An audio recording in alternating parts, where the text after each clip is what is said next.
Subscribe to Color Frames. Pakistan Ireland మధ్య 3 మ్యాచ్ల T20 series ముగిసింది. ఈ సిరీస్లో భాగంగా చివరి మ్యాచ్ డబ్లిన్లో జరిగింది. ఈ మ్యాచ్లో పాకిస్తాన్ జట్టు టాస్ గెలిచి ముందుగా బౌలింగ్ ఎంచుకుంది. తొలుత బ్యాటింగ్ చేసిన ఐర్లాండ్ 7 వికెట్ల నష్టానికి 178 పరుగులు చేసింది. ఐర్లాండ్ తరపున కెప్టెన్ లోర్కన్ టక్కర్ చెలరేగి ఆడాడు. టక్కర్ 41 బంతులు ఎదుర్కొని 13 ఫోర్లు, 1 సిక్స్ సాయంతో 73 పరుగుల భారీ ఇన్నింగ్స్ ఆడాడు. అతనితో పాటు ఆండ్రూ బల్బెర్ని 35 పరుగులు జోడించాడు. అయితే పాకిస్తాన్ కేవలం 17 ఓవర్లలోనే లక్ష్యాన్ని ఛేదించింది. మహమ్మద్ రిజ్వాన్, బాబర్ ఆజం అద్భుత ప్రదర్శనతో స్కోర్ బోర్డు పరుగులు పెట్టింది.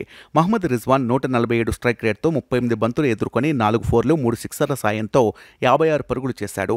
బాబర్ ఆజం 42 బంతులు ఎదుర్కొని 6 ఫోర్లు, 5 సిక్సర్ల సాయంతో 75 పరుగులు చేశాడు. బాబర్ ఆజం ఇన్నింగ్స్తో బలపడిన పాకిస్తాన్ కేవలం 17 ఓవర్లలోనే లక్ష్యాన్ని ఛేదించింది. ఈ మ్యాచ్ విజయంతో 3 మ్యాచ్ల టీ20 సిరీస్ను 2-1తో కైవసం చేసుకుంది.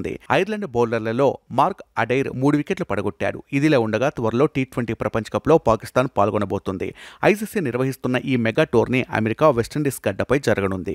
ఇందుకోసం ఆయా జట్లు ఇప్పటికే తమ జట్టు సభ్యుల వివరాలను ప్రకటించాయి. తాజాగా పాకిస్తాన్ టీమిండియా తమ జట్టు సభ్యుల్ని ప్రకటించింది. కాగా ప్రస్తుతం టీమిండియా ఐపీఎల్ టోర్నీ ఆడుతుంది. ఆ వెంటనే టీ20 ప్రపంచ కప్లోకి ఎంటర్ ఇస్తుంది. మరోవైపు పాకిస్తాన్ ఇతర జట్లతో సిరీస్లు ఆడుతూ ఆ సిరీస్లను ప్రాక్టీస్గా మలుచుకుంటుంది. ఇక పాకిస్తాన్లో బాబర్, రిజ్వాన్ బలమైన బ్యాటర్లుగా రాణిస్తున్నారు.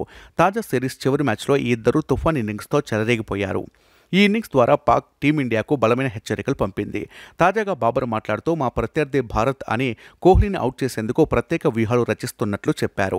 దీంతో రానున్న మెగా టోర్నీలో బాబర్ సేన టీమిండియాకు గట్టి పోటీ ఇస్తుంది అనడంలో ఎలాంటి సందేహం అవసరం లేదు. నిజానికి పాకిస్తాన్ భారత్తో ఆడాలని ఆరాటపడుతుంది.